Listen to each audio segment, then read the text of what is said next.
Direct selling क्या है, उसका प्रोसेस क्या है। हर कोई कर सकता है जिसकी एज 18 साल से ऊपर पैसा कमाने का। It's not a shortcut. कहीं ना कहीं इंट्रोवर्ट्स और एक्सट्रोवर्ट्स में शायद डिस्क्रिमिनेट करती है। बदला कि हमने बीच पे जो मिडल मैन थे, जिसमें शॉपकीपर्स हैं, डिस्ट्रीब्यूटर्स हैं, होलसेलर्स हैं, हमने उनको बाईपास किया। तो क्या विमेन एम्पावरमेंट में भी ये कहीं ना कहीं हेल्प कर रहा है? बहुत बड़ा रोल है, क्योंकि हाउसवाइफ या जो ऐसी वर्किंग वुमेन्स है जो कुछ करना चाहती हैं, कई बार उनकी फैमिलीज अलाउ नहीं करती बाहर जाने के लिए। और मुझे लगता है कि अगर वुमेन एम्पावरमेंट के ऊपर हम लोग फोकस करें तो देश की पर कैपिटा इनकम बहुत अच्छी बढ़ सकती है। सेलिंग सिर्फ सामान बेचना नहीं। बड़े लोग गलती करते हैं, वो प्रोडक्ट को आगे रखते हैं, खुद को आगे रखते हैं। दुकानदार का नेचर अच्छा नहीं है, आपसे सही तरीके से बात नहीं कर रहा, आप प्रोडक्ट पसंद आप लोगे। सेकंड नंबर पे company, then third number is product. World के 95% लोगों के पास वर्ल्ड का 5% पैसा है। कि कोविड के बाद बहुत सारा यूथ हमारे साथ आया था इस बिजनेस में। इतने सालों से चल रहा है जॉब वर्सेस बिजनेस। आपके हिसाब से क्या बेटर है या लोगों को क्या करना चाहिए? देखिए, हर इंसान बिजनेस में नहीं कर सकता, बट हाँ, जिसके सपने हैं, जो कुछ बड़ा करना चाहता है, वो जॉब में पॉसिबल नहीं है। बिजनेस में तो दिवाली दशहरा भी नहीं है, न्यू ईयर भी नहीं है, क्रिसमस भी नहीं है, आपको खोलनी पड़ेगा। अगर आपके सपने बड़े हैं, आप लाइफ में कुछ बड़ा करना चाहते हैं, तो किसी एक चीज पे स्ट्रिक्ट नहीं होना चाहिए। देखो, दो चीजें मैं हमेशा, जो मेरा पर्सनल भी है, पहली मैं चीज बोलता हूँ हमेशा लाइफ में, जो होता है अच्छे के लिए होता है। कभी मुश्किल चीजें आए तो हैव पेशेंस, समय को समय दीजिए। Hello everyone and welcome to course corner. क्या आप भी अपने 9 to 6 के जॉब रट में बहुत ज़्यादा फंस गए हैं? सालों से काम कर रहे हैं पर सेविंग्स हो ही नहीं पा रही, घर, गाड़ी और बड़े बड़े एसेट्स नहीं कर पा रहे, लग्जरियस लाइफ, वेकेशन सब करना चाहते हैं बट हो ही नहीं पा रहा। अगर आप इनमें से कुछ भी फील करते हैं तो आज का एपिसोड आपके लिए है। आज हमें पता चलेगा कि हम अपने आप को फाइनेंशियली साउंड कैसे कर सकते हैं और अपनी लाइफ ट्रांसफॉर्म कैसे कर सकते हैं, जिसको बताएंगे आज के हमारे गेस्ट विवेक वशिष्ठ, जो एक यूथ आइकन है। Hello sir and welcome to the show. Hello Ishita, how are you? I am good, how are you? बढ़िया। सबसे पहले तो आपको बधाई हो कोर्स कॉर्नर के लिए। Thank you sir. Second, thank you कि आपने मुझे यहाँ पे बुलाया और इस लायक समझा कि मैं इसका पार्ट बन सकूँ। नहीं सर, आप तो यूथ आइकन है ही हैं, तो आपको तो बुलाना बनता ही है। देखो, यूथ आइकन वर्ड कहने के लिए बड़ा इजी लगता है, बट इसके पीछे रिस्पॉन्सिबिलिटीज बहुत है, क्योंकि लाखों लोगों की एक, अगर आप यूथ आइकन बन जाते हैं तो एक रिस्पॉन्सिबिलिटीज भी बढ़ जाती हैं। सर, इससे पहले कि हम पूरा पॉडकास्ट शुरू करें और आपके बारे में, आपकी फील्ड ऑफ वर्क के बारे में जानें, आप महाकुंभ होकर आए हैं, तो पहले तो उसका एक्सपीरियंस बताओ, वहाँ की फील कैसी है, सब वहाँ कैसा है? महाकुंभ अगर मैं बोलूँ तो it's a life time experience. मैं बोलूँगा तो अभी तक आई थिंक 60 करोड़ के करीब वहाँ पे लोग जा चुके हैं, और मैं उसका एक रिकॉर्ड, वर्ल्ड रिकॉर्ड का एक पार्ट बना हूँ। और जो एक पॉजिटिव ऑरा वहाँ पे था, वो ऑरा लेके जब मैं वापस आया हूँ, तो एक अलग ही एनर्जी और अलग एक फीलिंग है उस महाकुंभ की। तो मुझे लगता है हर किसी को उस कुंभ में ज़रूर जाना चाहिए। Correct correct. चलो अब आपकी लाइफ पे आते हैं। आपने पहले इंजीनियरिंग करी, फिर आप बैंकिंग जॉब में भी आए और अब आप मार्केटिंग एंड सेल्स में हैं। तो ये इतना बड़ा शिफ्ट, पैराडाइम शिफ्ट आपकी लाइफ में हुआ कैसे? मैं एक चीज़ कहूँगा कि डेस्टिनी, शायद मे भी कुछ वर्ड जो हमने सुना है हो सकता है कि उसी का ये पार्ट हो। बट हाँ, मुझे एक चीज़ पता है कि मैं इसमें बाय चॉइस नहीं आया हूँ, इट्स बाय चांस। अगर मैं बात करूँ कि जब मैंने इंजीनियरिंग की, पास आउट हुआ, तो there is a gap between the result, कि मुझे रिजल्ट के लिए समय लगता है जब आप इंजीनियरिंग कर लेते हो। वो जो टाइम था, तब मुझे किसी ने सजेस्ट किया कि जब तक आप घर पे हो, क्यों ना कुछ ऐड ऑन किया जाए लाइफ में, कुछ इनकम सोर्स बना लिया जाए। तो मैंने जस्ट एक टाइम पास के लिए, आप कह सकते हैं कि मैंने बैंकिंग में एक interview the, I got selected, और वहाँ से वो बैंकिंग की जर्नी शुरू हुई। और मुझे याद है कि 2002 में बैंक में जॉब एक बहुत बड़ा फैक्टर हुआ करता था ना। और इंजीनियरिंग में क्या था कि फैक्ट्री लाइन में जाना है, वहाँ पे आपको वर्कर्स के साथ काम करना है ना, ओपन आपको रहना है, धूप छाएं सब है वहाँ पे। वो बैंकिंग में क्या था, एसी कैबिन्स, है ना, वो कॉर्पोरेट कल्चर एक नया नया आया था इंडिया में तब। तो उसने थोड़ा सा मुझे अट्रैक्ट किया वहाँ पे, और फिर वहाँ से जर्नी शुरू हुई। तो फिर मैंने पीछे मुड़ के नहीं देखा, तो फिर मैंने उसके साथ में फिर अपनी फिर MBA वहाँ से परस्यू की, तो फिर मार्केटिंग लाइन में ही चले गए। ठीक है। और आप मार्केटिंग में मेनली क्या करते हो? देखो, अगर मैं बैंकिंग की बात करूँ तो I am into the finance sector. तो मैंने 10 साल बैंकिंग सेक्टर में जॉब किया एज अ फाइनेंस, जिसमें मैं लोगों को लोन दिया करता था। डिफरेंट बैंक्स के साथ मैंने टाई अप किया, ICICI, HDFC, सिटी बैंक्स के साथ I have pursue my job. But एक समय आया कि जब मेरी लाइफ में कुछ ऐसा हुआ जिसने मुझे ये सोचने पे मजबूर किया कि कुछ और किया जाए। हाँ, वो समय ऐसा था कि 2010 में एक शख्स मेरी लाइफ में आए जिन्होंने मेरे से कुछ ऐसे क्वेश्चंस पूछे जिसने ये मुझे अंदर से ना सोचने के लिए मजबूर किया कि क्या मैं एक सही ट्रैक पे हूँ। हाँ, तो उनसे मेरे से पूछा कि विवेक, तुम्हारे जो बॉसेज हैं उनकी एज क्या है। उस टाइम उनकी एज 30-35 थी। तो उसके ऊपर जो बॉस है उनकी एज, मैं कहा जी 40-41। जो आपके जो टॉप मोस्ट बॉस है उनकी एज क्या है, मैं कहा जी 45। कहते उससे ऊपर, मैं कहा जी मैक्सिमम एज 45 तक की रहती है कॉर्पोरेट्स में, बैंकिंग में। कहते ऐसा क्यों। तो मैंने उनको बोला कि जो बैंकिंग है ये यंग लोगों को ज़्यादा प्रेफरेबल करता है, तो जितना आप यंग रहेंगे उतना आप उनके लिए एक तरह का प्रोडक्ट है, तो उतना आप उनके लिए काम करेंगे। तो उन्होंने वैसे क्वेश्चन पूछा, विवेक एक चीज़ बताओ, जब तुम 45 साल के हो जाओगे क्या तुम्हारी एनर्जी सेम रहेगी जो आज है। तो मेरा जवाब था नहीं रहेगी। तो उन्होंने मेरे से एक और क्वेश्चन पूछा कि क्या उस टाइम पे तुम्हें पैसे की ज़रूरत ज़्यादा होगी या कम होगी। ज़्यादा होगी, क्योंकि शादी हो चुकी होगी, बच्चे होंगे, है ना। तो कहते एक बार सोच के देखो कि तुम 45 साल के हो, बच्चे बड़े हो चुके हैं, तुमने उनकी एजुकेशन करनी है, और तुम्हें एक नोटिस आए, तुम्हें एक मेल आए कि कल से आप जॉब छोड़ दो, तो कैसा फील होगा। और आपको याद होगा 2008 में ऐसा हो लोगों के साथ हुआ था जब रिसेशन आया था। तो मैंने वो दौर देखा था लोगों का कि हमें ये नहीं पता होता था कि सुबह कौन आएगा। तो मेरे बहुत सारे कोलीग्स उस टाइम पे सुबह नहीं आए, क्योंकि उनको रात को पिंक स्लिप बोलते थे तब उसको। वो पिंक स्लिप आ जाती थी कि सुबह से आपने ऑफिस नहीं आना है। तो मुझे वहाँ पे लगा कि कुछ एड ऑन लाइफ में एक साइड हसल कर लेना चाहिए। तो वहाँ से मेरी जर्नी शुरू हुई डायरेक्ट सेलिंग की। तो आप डायरेक्ट सेलिंग में हमारे ऑडियंस को समझाइए कि डायरेक्ट सेलिंग क्या है, उसका प्रोसेस क्या है और कौन कौन उसको कर सकता है। डायरेक्ट सेलिंग पहली बात तो हर कोई कर सकता है जिसकी एज 18 साल से ऊपर है, he is eligible for that.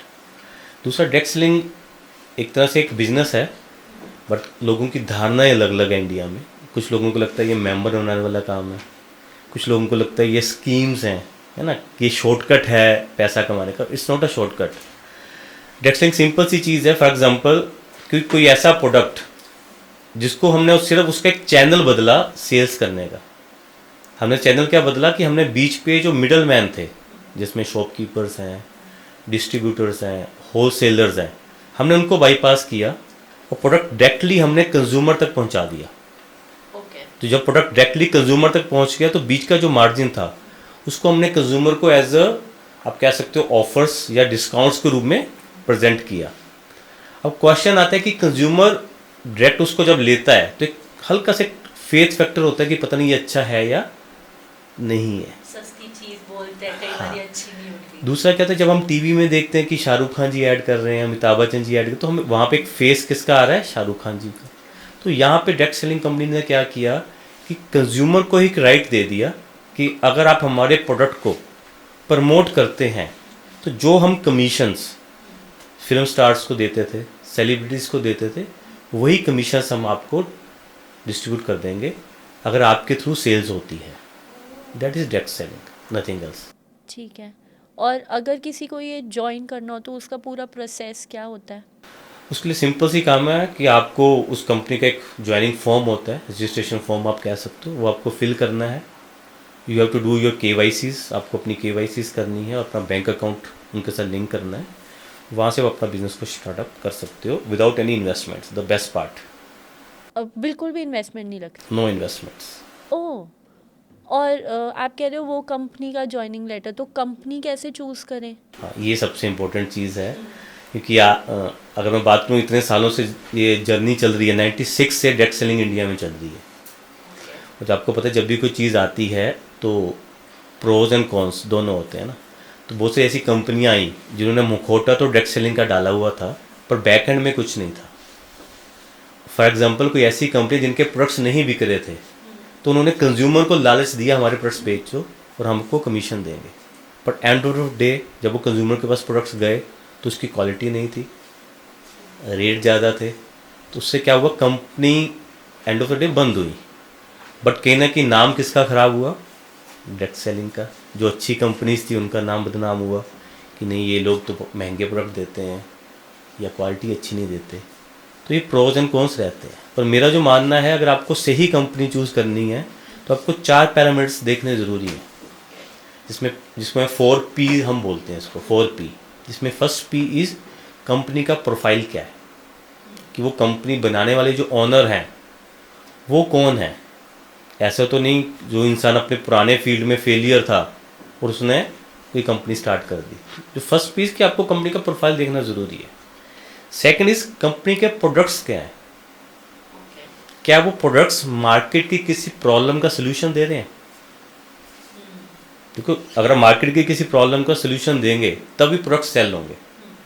अगर आप बोलोगे कि कुछ भी ले लो तो कभी नहीं बिकेगा वो, है ना। तो सेकंड इज कि प्रोडक्ट्स क्या है, क्या वो मार्केट की कोई प्रॉब्लम है उसका सोल्यूशन दे रहे हो, ऑडियंस पेन पॉइंट टारगेट कर रहे हैं। यस बिल्कुल।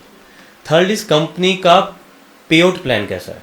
थर्ड पी इज प्लान, कि ऐसा तो नहीं वो कंपनी आपको सिर्फ वन टाइम इन्वेस्टमेंट पे दे रही हो कि आप पैसा लगाइए, या ऐसा भी नहीं वो कंपनी आपको ज़बरदस्ती हर महीने बाइंग की ऑप्शन दे रही हो कि हम आपको कमीशन तभी देंगे अगर आप बाय करोगे, नहीं तो हम आपको कुछ नहीं देंगे, है ना। तो बहुत सारी ऐसी कंपनी जिन्होंने ये काम किया कि मैं आपको कमीशन तब दूंगी जब आप हमारे प्रोडक्ट्स को हर महीने मिनिमम इतने के बाय करोगे। And fourth P is company का प्रोफेशनल टीम सपोर्ट कितनी है, क्योंकि मेरा मानना है कि बिना एजुकेशन के कोई भी चीज़ ऊपर नहीं जा सकती। तो हर फील्ड में you have to get education. अगर किसी कंपनी के पास कुछ खुद का एजुकेशन सिस्टम नहीं है तो कंपनी खुद भी कभी बड़ी नहीं बनेगी, उसके साथ जो लोग जुड़े हैं वो भी कभी बड़े नहीं बनेंगे। तो प्रोफेशनल टीम सपोर्ट बहुत ज़रूरी है। जो कंपनी का एजुकेशन सिस्टम है वो बहुत इंपॉर्टेंट है इस फील्ड में। तो ये 4 पीस जिसके अच्छे हैं, पूरे नंबर हैं, उस कंपनी को चूज़ कर लेना चाहिए। और जैसे जब हम कोई सेल्स या हमें कोई कॉल आता है तो एक अलग अलग तरीके के होते हैं। कोई तो सीधा पिच करते हैं, कोई कोल्ड कॉलिंग करते हैं, और आपको ज़्यादा नॉलेज होएगी और कौन इसको हम करते हैं। Hot calling and cold calling बोलते हैं। तो फिर इनमें से बेटर कौन सी होती है, या दोनों में फ़र्क क्या है? अगर कोई डायरेक्ट सेलिंग में है, उसको क्या करना चाहिए? देखो, पहली बात तो दोनों ही ज़रूरी है इस फील्ड में। इस फील्ड में जब आप शुरुआत करते हैं तो अगर आप सीधा स्ट्रेंजर के पास जाएंगे तो बीच में कोई ट्रस्ट फैक्टर नहीं है। या तो वो ये आपका लाइफस्टाइल देख के इम्प्रेस होगा या आपके प्रोडक्ट्स देख के इम्प्रेस होगा, और आप नए हो, आपके पास प्रोडक्ट की नॉलेज भी नहीं है। तो इसमें जो बताया जाता है कि बोला जाता है कि सबसे पहले आपको अपने नियर एंड डियर से शुरू करना चाहिए, क्योंकि वहाँ पे थोड़ा सा आपका एक ट्रस्ट फैक्टर है। आप जानते हैं एक दूसरे को, आपको एक दूसरे की ज़रूरतों के बारे में पता है। तो वहाँ से अगर आप शुरुआत करते हैं तो एक अच्छी शुरुआत हो सकती है। But yes, after some time, अगर period of span of 6 months 1 year, ये बिज़नेस आपको ऑटोमेटिकली स्ट्रेंजर्स की तरफ ले जाता है। आपकी शुरुआत तो नियर एंड डियर से ही होगी, पर कुछ समय के बाद ये बिज़नेस आपको स्ट्रेंजर्स की तरफ ले जाएगा। जो लोग आपको जानते भी नहीं हैं वो आपकी टीम में आएंगे और आप उनके साथ वर्क करोगे। तो बेस्ट पार्ट इज़ कि मेरा मानना यही है कि आपको जस्ट स्टार्ट करना है, उसके बाद ये बिज़नेस कहाँ जा रहा है, कैसे जा रहा है, वो आपको ऑटोमेटिकली चीज़ें पता लगनी शुरू हो जाएंगी। पर यस, कोल्ड कॉलिंग जिसको करनी आ गई, जैसे आपने बोला कोल्ड कॉलिंग का मतलब है कि आप किसी भी स्ट्रेंजर से बात कर सकते हो। कोल्ड का मतलब कि आप किसी को जानते नहीं हो, आप जस्ट लाइक कि आप एरोप्लेन में ट्रैवल कर रहे हो और आपके साथ की सीट पे कोई बैठा है, वो उतरते उतरते आपका नंबर एक्सचेंज हो जाए, दैट इज़ कोल्ड कॉलिंग। तो हम ये सिखाते हैं लोगों को कि आपको ऐसा क्या बोलना है। हम तो इतना तक सिखाते हैं कि एलिवेटर क्वेश्चंस कुछ होते हैं हमारे। मिंटू से आपकी लिफ्ट में आप किसी के साथ गए, जितने टाइम में लिफ्ट में वो निकलेगा उतने टाइम में नंबर एक्सचेंज होना चाहिए।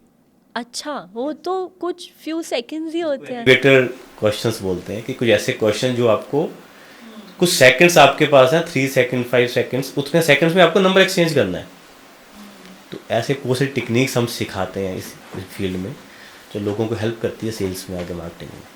कोई एग्जांपल एलिवेटर क्वेश्चन का? हाँ, जैसे एग्जांपल ले सकते हैं कि अगर आपके सामने कोई ओल्ड एज आता है, है ना, और उन्हें बड़ी अच्छी वॉच डाली हुई है, तब उस वॉच से आप बिज़नेस को शुरुआत कर सकते हैं। या आप अंदर को कोई एंटर कर रहा है तो सबसे बेस्ट चीज़ होती है स्माइल। Smile, hello. आप कभी भी देखिएगा, अगर आप ट्रैवल करते हैं तो मोस्टली जो फॉरेनर्स होते हैं, तो जब भी आप लिफ्ट में जाओगे वो आपको हमेशा विश करेंगे। ये सबसे एक आसान तरीका होता है, स्माइल और गुड मॉर्निंग करते ही आपको सामने वाले से इंटरेक्ट करने का एक मौका मिलता है। अगर आप लिफ्ट के बटन के पास हो फॉर एग्जांपल, जहाँ से आपको अप डाउन करना है, तो आप उनको पूछ सकते हो मे आई हेल्प यू, आपने कौन से फ्लोर पे जाना है। बस आपको मौका मिल गया बात करने का, बस। और उसकी दूसरी शुरुआत है, आप अपने नाम से शुरू कर सकते हैं, गुड मॉर्निंग माई सेल्फ विवेक, तो वहाँ से भी आपको एक मौका मिल गया। जब उसने अपने बारे में कुछ बताया, वहाँ पे आपको उसके बिजनेस के बारे में, उसकी जॉब के बारे में इंटरेस्ट दिखाना है। फॉर एग्जांपल, मेरे सामने कोई इंश्योरेंस वाले आ गए, तो मैंने उनसे पूछा कि आप क्या करते हैं, तो उसने बोला इंश्योरेंस। That's great. मेरे एक दोस्त कल पूछ रहे थे कि उसको इंश्योरेंस करवानी है, तो may I have your number. Simple. जो उसने बोला उसी में से हमने अपनी चीज़ को नहीं, जैसे बोला मैं डेंटिस्ट हूँ, दैट्स ग्रेट। कल मेरे बहन पूछ रही थी कि मुझे अपना डेंटिस्ट के पास जाना है, तो can I have your number. तो वहाँ से आपका इंट्रैक्शन शुरू हो गया। पर आज के जो यंग है वो मुझे लगता है नंबर की जगह इंस्टाग्राम आईडी शायद शेयर करते होंगे, आई थिंक। तो ये भी एक तरीका है सोशल मीडिया को इंटरेक्ट करने का। ठीक है। अगर जैसे अगर डायरेक्ट सेलिंग में किसी से ऐसे खुल के बिल्कुल बात करनी होती है, तो क्या हम इसको ये कर सकते हैं कि कहीं ना कहीं डायरेक्ट सेलिंग इंट्रोवर्ट्स और एक्सट्रोवर्ट्स में शायद डिस्क्रिमिनेट करती है, शायद इंट्रोवर्ट्स के लिए थोड़ा मुश्किल हो? हाँ, थोड़ा देखो, क्योंकि इसमें जब आप फील्ड में जाते हैं तो अलग अलग तरह के लोग मिलते हैं। अगर आप थोड़ा सा इंट्रोवर्ट है तो चैलेंजेस आ सकते हैं, बट ये फील्ड ऐसा है जो आपको हर तरह की एजुकेशन देता है। अगर मैं अपनी भी बात करूँ तो मैं भी बड़ा शाई नेचर का हुआ करता, लगता नहीं है। आज लगता नहीं है ना, बट अगर मैं बोलूँ तो मैं कॉलेज तक, इंजीनियरिंग तक, जब तक मेरी इंजीनियरिंग में पास आउट नहीं हुआ तब तक मैंने कभी स्टेज पे कुछ नहीं किया आज तक। I am good in organisation, मैं पीछे अच्छा ऑर्गेनाइज करता था चीज़ों को, बट मैं कभी स्टेज पे नहीं गया आज तक। तो ये बिजनेस ऐसा है, ये आपको सिखाता है कि आपको क्या करना है, क्योंकि सेल्स की पहली लाइन एक ही है, शर्म नहीं करनी है। जिसने करी शर्म, कहते हैं उसके फूटे करम। तो शर्म जिसने कर ली वो इस फील्ड में आके कामयाब नहीं हो सकता, तो इसलिए आपको सीखना पड़ेगा। तो अगर कोई डायरेक्ट सेलिंग कर रहा है तो वो उसको एज साइड हसल करना चाहिए कि एज फुल टाइम जॉब करना चाहिए? बहुत अच्छा क्वेश्चन आपने किया, क्योंकि आज की डेट में लोग कंफ्यूज हैं। कुछ लोगों को लगता है मैं सीधा इसको फुल टाइम कर लेता हूँ, कुछ लोग इसको कई कई साल पार्ट टाइम करते हैं। दोनों चीज़ें गलत है। अच्छा। दोनों ही गलत है। पर्सन टू पर्सन ये वेरी करेगा, पर मेरा जो मानना है कि यू स्टार्ट विद इसको साइड हसल। आप इसको स्टार्ट कीजिए साइड हसल के साथ। जैसे सपोज करिए अगर आप जॉब में हैं तो आपके पास दिन में 1 आवर है, 2 आवर्स हैं, तो आप उसको एड ऑन कर सकते हैं। या अगर मैं अपनी बात भी करूँ, I started with side hustle from Sunday to Sunday. मैं इसको सिर्फ संडे के संडे किया करता था, क्योंकि बैंक्स में टाइमिंग नहीं निकल पाती थी। जब थोड़ा थोड़ा बिजनेस स्टार्टअप हुआ तो फिर मैंने इसको अपने लंच टाइम पे ऐड ऑन करना शुरू किया। मुझे याद है पहले मैं कभी छुट्टियां नहीं लेता था जॉब में, तो जब ये आया तो फिर हमने छुट्टियां लेनी शुरू करी।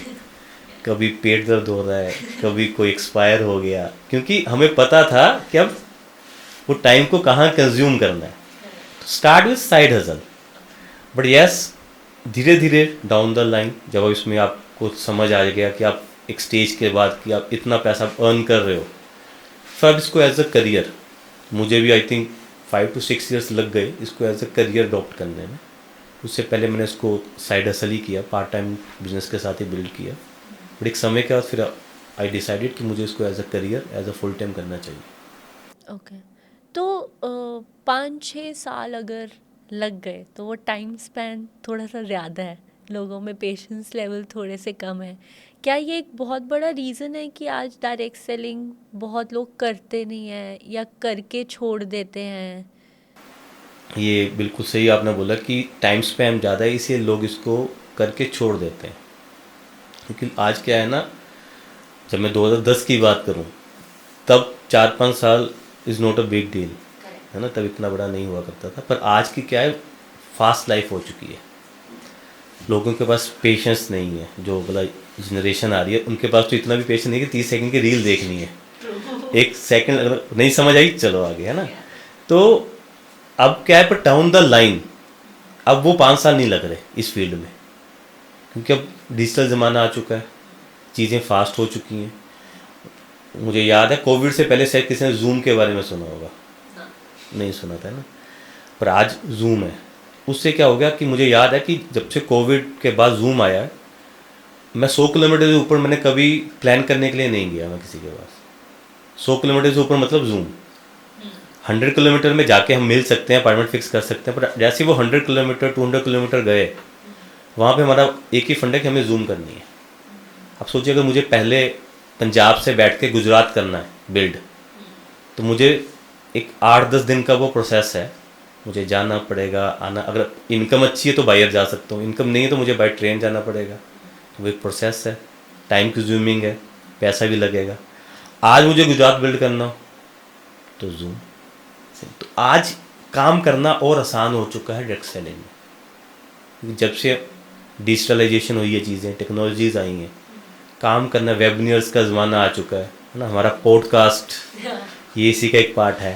तो चीज़ें आसान हो चुकी हैं करनी। तो मुझे लगता है कि आज 3 to 5 ईयर्स लगेंगे। आज 1 से 2 साल के अंदर आप एक साइड हसल में भी एक ऐसी इनकम को जनरेट कर सकते हैं जो शायद आप फुल टाइम में नहीं कर पा रहे। अगर आप कुछ थोड़ा सा रेंज बता सके ऑन एन एवरेज। डिपेंड्स, लोग 1-1 साल में 2-2 लाख भी महीना कमा रहे हैं आज, 1-1 साल के अंदर। ऐसे लोगों को मैं खुद जानता हूँ जो कॉलेज गोइंग बॉयज़ गर्ल्स हैं, और वो मेरी टीम में हुआ करते थे। विद इन 1 ईयर वो 1-1.5 लाख 2 लाख आराम से दिया जनरेटिंग। तो ऐसी तो आज बड़ा इजी, मैं कह रहा हूँ बहुत इजी है आज यहाँ से बिल्ड करना आज बिजनेस। तो जैसे जो सोशल मीडिया पे हमें स्पेशली, तो जो ओल्डर जनरेशन है वो हमारी फेसबुक पे है, अभी धीरे धीरे इंस्टा पे आ रही है, हम लोग फेसबुक छोड़कर इंस्टा पे आ चुके हैं। तो जैसे जो सोशल मीडिया एड्स होती हैं या डिजिटल मार्केटिंग जिसको बोलते हैं, ऑनलाइन मार्केटिंग, वो भी पार्ट ऑफ डायरेक्ट सेलिंग ही है। It's a part of same. उसमें हम जैसे छोटी छोटी रील्स को क्रिएट करते हैं। अब कोविड के बाद हमने काफ़ी किया, और कोविड के बाद मैंने एक ऐसा एक ग्रुप बनाया हाउस वाइफ्स का स्पेशली। दे आज तक अभी तक भी उनको नहीं मिला, इट्स लास्ट 5 ईयर्स, और वो ऑनलाइन ही काम करती हैं घर से बैठ के। 100% वो कभी घर से बाहर नहीं निकली आज तक। और उसमें जो हाईएस्ट अर्नर है मेरे पास, she is earning 1.5 lakhs per month. She is a housewife, 2 बच्चों की वो मदर है, वो घर से ऑपरेट करती हैं। और हम आज तक नहीं मिले एक दूसरे को 5 सालों में, क्योंकि वो उनके फैमिलीज अलाउ ही नहीं करती बाहर जाना। तो वहाँ पे क्या है, हम फेसबुक एड्स का बहुत बड़ा यूज़ करते थे, और सेकंड हम रील्स बूस्टिंग करते थे बहुत ज़्यादा, जो हेल्प करती थी। हम ऐसे कुछ चीज़ें रील्स में बनाते थे जो लोगों की क्यूरियोसिटी को बढ़ाता था। और वहाँ पे हम अपना लिंक देते थे, लोग लिंक को फिल करते थे। उसके बाद फिर आपका सारा प्रोसेस, आप कॉलिंग कैसे करते हैं उनके लिए। तो जैसे किसी ने आपको ज्वाइन किया तो वो फिर प्रॉपर उनको ट्रेनिंग पहले मिलती है? क्योंकि देखिए, बिना सीखे आप कोई भी चीज़ करोगे, है ना, तो फेलियर के चांसेस 100% बढ़ेंगे, है ना। मुझे लगता है कोई भी चीज़ मुश्किल नहीं है। फॉर एग्जांपल अगर मैं आपसे पूछूं, आपको चपाती बनानी आती है? आती है। मुश्किल है। अब आसान है, शुरू में मुश्किल लगती थी। हमारे लिए वो आज भी मुश्किल है। मैं आज भी शायद चपाती ना बना पाऊँ गोल, है ना। यही सेम चीज़ है, जैसे हमने गाड़ी चलानी सीखी, आज आप ड्राइव करते हैं। शुरुआत में पहला दिन या उससे पहले डर होता था गाड़ी चलाने का, बट आज हमें लाइट्स की टेंशन नहीं है देखने की, हमें पता है कब क्लच दबाना है, कब करना है ना। तो मुझे आज भी याद है कि जब हम ड्राइविंग स्कूल में हमने सीखा था, पूरे कॉन्शियस होते थे, सब कुछ होता था, फिर भी ऐसा हुआ कि ब्रेक पे पैर जाना चाहिए था, बट वो स्पीड पे गया। बट आज आप देखना लोगों को कि जब आप सीख गए, गाने चल रहे हैं, हॉर्न की आवाज़ आ रही है, और आप एक्सपेक्ट करिए कि आप 80 की स्पीड पे चल रही हैं, और एकदम से सामने कोई एनिमल आ गया, ब्रेक दबती है, तो सब कॉन्शियसली वो क्या होता है, ब्रेक लगती है, स्पीड स्लो होती है, और आप आराम से इस चीज़ों को, पहले आप कॉन्शियस ज़्यादा थे तब भी एक्सीडेंट हुआ, आज आप कॉन्शियस नहीं भी हो, गाने चल रहे हैं, आप इंजॉय कर रहे हो, फिर भी आपका दिमाग ना, तो सेम ऐसी है सेल्स एंड मार्केटिंग भी। शुरुआत में अगर आप बिना सीखे करेंगे गलतियां होती हैं, बट डाउन द लाइन जब आप सीखते जाएंगे सीखते जाएंगे सीखते जाएंगे तो बाय डिफ़ॉल्ट सबकॉन्शियस माइंड में वो सेल्स आपके चली जाएगी। फिर आपको सेल्स करनी बहुत मुश्किल नहीं लगेगी, आसान हो जाएगी।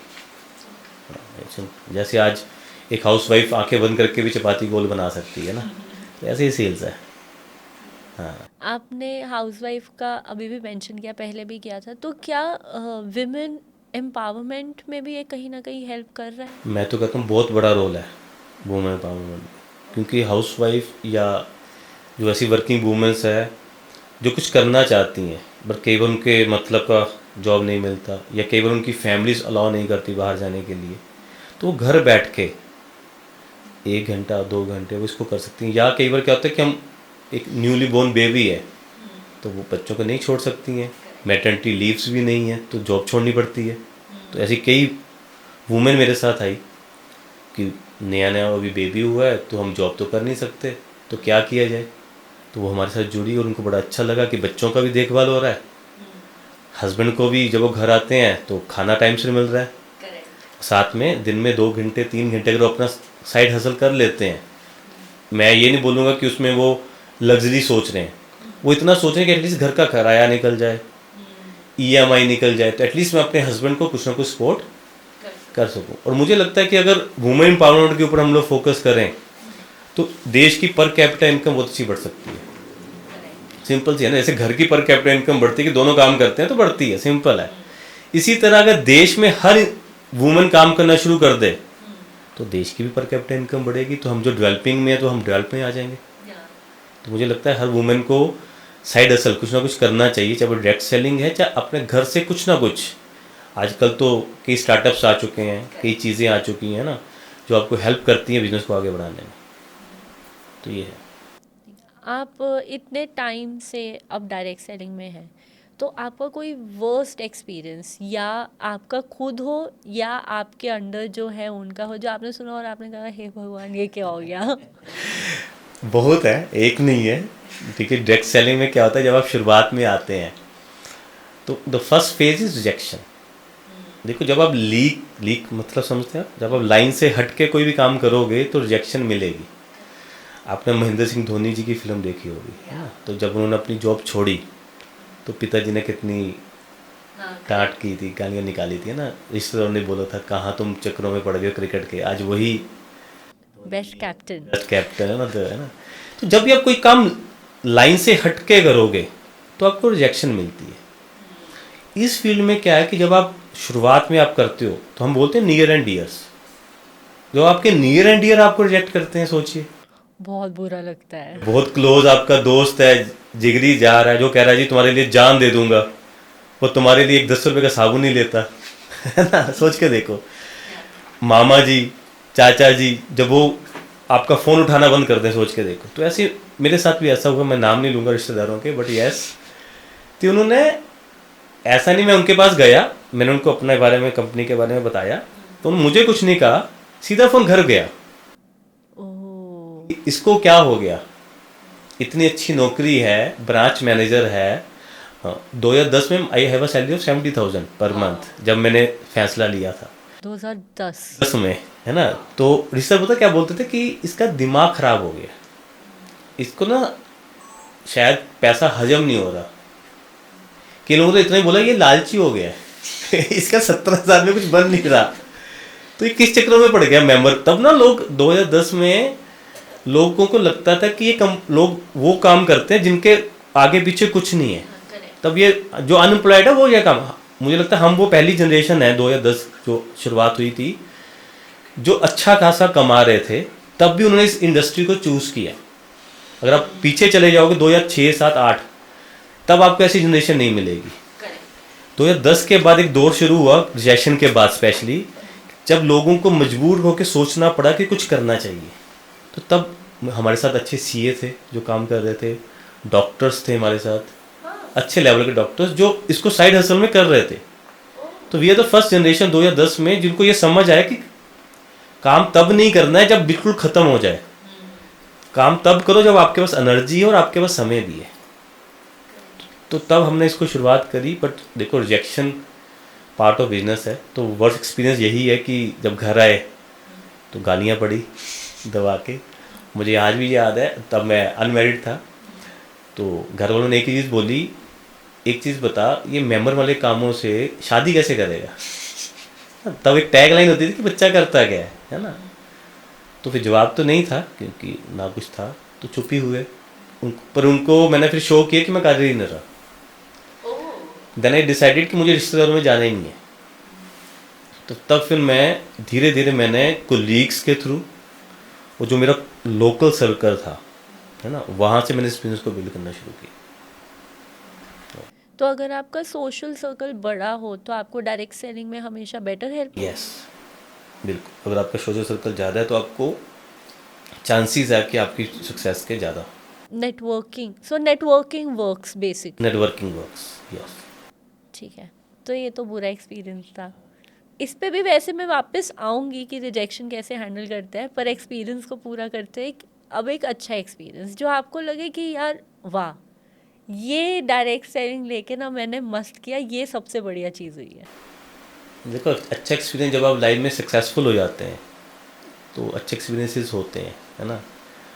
और उनमें से कुछ ऐसे रिश्तेदारों ने बाद में, मुझे याद है जब 2018 में अगर मैं बात करूँ, इट विल टेक 8 years, मैंने अपनी फर्स्ट लग्जरी गाड़ी ली। तो जब मैंने ओडी ली तो रिश्तेदारों में किसी के पास नहीं थी तब उस टाइम पे है ना। तो जब किसी शादी में जाओ तो कई रिश्तेदारों ने बोला कि हमारे बच्चे की शादी, तो डोली के लिए गाड़ी चाहिए है ना। तो तब वो एक मूवमेंट होती है कि जब आपको लगता है कि यस कि आपने कुछ किया है। तो एक अच्छे एक्सपीरियंसेस हैं। मुझे आज भी याद है कि एक बार मैं अपनी बेटी को स्कूल छोड़ने गया हुआ था, तो ट्रैफिक था है ना। तो एक लेडी एक्टिवा लगा के खड़ी हुई थी, तो मैंने जगह नहीं तो मैं हॉर्न दिया थोड़ा सा, नहीं उसने छोड़ा, मैंने थोड़ा दबा के दिया। तो वो बोलती है, बड़े माँ बाप का बच्चे ना गाड़ी लेके आ जाते हैं, इनका दिमाग खराब है। तो बड़ी खुशी हुई कि बड़े माँ बाप के बच्चे के पास ऑडी होती है क्या। तो बेटी भी बोलती, पापा ये कह रहे हैं कि आपके पापा ने लेके दिया गाड़ी। तो एक ना वो एक लगता है कि यार लोगों को लगता है कि बड़ी गाड़ी मतलब बड़े माँ बाप है ना। तो एक वो फीलिंग्स अलग ही होती हैं जब आप ऐसी गाड़ियों में जाते हैं, चीज़ें करते हैं, इंटरनेशनल ट्रिप्स जब आप फैमिली को करते हैं, तो वो एक फीलिंग जो है। और जब आप 20,000 लोगों के, मुझे याद है जब Indira Gandhi stadium you have heard about, तो 20,000 लोगों के बीच में मैं, वाइफ और बेटी, तो हम लोग स्टेज पे थे, तो 20,000 लोग आपके लिए तालियां बजा रहे हैं। तो वो जो एक, मुझे लगता है रिएक्शंस उसके आगे कुछ भी नहीं है जब लाइफ में अभी इस लेवल पर। But yes, it will take time, वो समय लगता है। और फिर से वो बोलूँगा, पहला पार्ट है रिजेक्शन। तो बहुत सारे लोग वहाँ पे डरते हैं, और धीरे धीरे धीरे जब आप पेशेंस थोड़ी सी रखेंगे तो अब एक ना एक दिन आप सक्सेसफुल हो जाएंगे। अब मुझे इसमें से दो चीज़ें जाननी है। एक तो आपका, आपकी वाइफ और आपकी बेटी वाला, वो मुझे जानना है कि वो क्या था कि इतने सारे लोग आपको अपलॉड कर रहे थे और सब था। और दूसरा कि जो आप रिजेक्शन की बात कर रहे हो, तो कई लोगों को चलो वो पेशेंस रख लेते हैं, पर मेंटली बहुत ज़्यादा रिजेक्शन अफेक्ट करता है, तो उससे कैसे निकलना है या वो पॉजिटिविटी कैसे रखनी है। देखो, उससे निकलने का एक ही सोल्यूशन है जो मुझे समझ आता है, वो है आपका एजुकेशन सिस्टम। क्योंकि इसमें सारी गेम है माइंडसेट की। दो तरह के दिमाग है अगर आप देखोगे, पॉजिटिव एंड नेगेटिव है ना। अब आप उसको किसको भारी करते हैं वो आपके हाथ में, नेगेटिव वाले को ऊपर लेके आना है या पॉजिटिव वाले को ऊपर लेके आना है। रिजेक्शन तो आएगी, मैं रिजेक्शन की बात ही नहीं कर रहा, किसी भी फील्ड में ले लो रिजेक्शन तो है ही है ना। अब रिजेक्शन के बाद एक सेकंड फेज आता है जहाँ पे लोग आपको इग्नोर करते हैं। जब आप हट नहीं सुनते हो किसी की, आपको लगता नहीं मुझे तो यही करना है, फिर वो आती है इग्नोरेंस। लोग आपका फ़ोन उठाना बंद करेंगे, आप सामने से आ रहे हो तो वो रास्ता काट लेंगे ना, आप किसी शादी में गए हो तो आपके साथ बैठेंगे नहीं, फिर भी नहीं आप हटते हो, फिर भी आपको तो ना मुझे कुछ करना है। तीसरी स्टेज आती है कि लोग एक्सेप्टेंस मॉडल में आ जाते हैं कि यार इसको कह के कोई फ़ायदा नहीं है, इसने तो अपनी मर्जी ही, तो एक्सेप्टेंस आ जाती है। वो आपके पेरेंट्स भी हो सकते हैं, आपके स्पाउस भी हो सकता है ना, कोई भी हो सकता है। जब आप इस स्टेज से भी निकल जाते हो, फिर एक स्टेज आती है जिसको आप बोल सकते हो कि लोग आपको फॉलो करते हैं, जिसको आप लीडरशिप कह सकते हो। बट यस, जो 4 स्टेप्स हैं, इसके लिए एक ही चीज़ चाहिए, वो है आपको खुद के ऊपर काम करना। सेलिंग सिर्फ सामान बेचना नहीं है, क्योंकि सेलिंग में ना जो सबसे बड़ी लोग गलती करते हैं वो प्रोडक्ट को आगे रखते हैं। हाँ, ये सबसे बड़ी गलती है। फिर किसको रखना चाहिए? खुद को आगे रखो। सामने वाला सबसे पहले आपको चूज करता है, प्रोडक्ट तो बाद में है। आप कभी भी देख लेना, आप किसी शॉप पे गए हो, दुकानदार पसंद आ गया तो आप सामान ले लोगे। अगर दुकानदार का नेचर अच्छा नहीं है, आपसे सही तरीके से बात नहीं कर रहा, आप प्रोडक्ट पसंद है आप लोगे ही नहीं। तो सब द बेस्ट पार्ट इज आप सबसे आगे। तो प्रोडक्ट क्या है, हम लोग गलती क्या करते हैं, सबसे आगे रखते हैं प्रोडक्ट को, फिर रखते हैं कंपनी को, फिर तीसरे नंबर पर रखते हैं खुद को। मेरा मानना है सबसे ऊपर आना चाहिए आप, सेकंड नंबर पे company, then third number is product. मैं पसंद आ गया, बंदा ठीक है जी, विवेक ओके है, गलत चीज़ नहीं बेचेगा। सेकंड, कंपनी ओके है, अच्छी चीज़ बनाएगी। जब ये दो चीज़ें होगी, प्रोडक्ट तो फिर ले ही लेगा ना वो। लोग प्रोडक्ट को आगे रख देते हैं, तो वहाँ पे फिर रिएक्शन मिलेगी। जैसे कई ब्रांड्स हैं जिनका अगर नया प्रोडक्ट आए हम बिना सोचे समझे वो ले लेते हैं because the company has made that impress. तो खुद के ऊपर काम करिए। लोग क्या करते हैं, सीखने को तैयार नहीं है, पैसा चाहिए। जल्दी चाहिए ना, क्यों? हाँ, यही चैलेंज। अब देखो, आज एक डॉक्टर को डॉक्टर बनने में कितना समय लगता है काफ़ी 8-10 साल स्पेशलाइजेशन के साथ, है ना। और उसके बाद क्या श्योरिटी है वो पैसा कमाएगा? नहीं भी कमा सकता। अगर कमाएगा भी तो कितना, सेकंड क्वेश्चन, है ना। यहाँ पे हम कह रहे हैं कि सीखना नहीं है, पैसा आ जाए 2 लाख 3 लाख 5 लाख, तो सीखना तो पड़ेगा। बिना सीखे पैसा कहीं भी नहीं आ सकता, ये तो श्योर है। तो एजुकेशन सिस्टम बहुत इंपॉर्टेंट है, और सबसे बड़ा रोल प्ले करती हैं बुक्स, जो मेरा मानना है।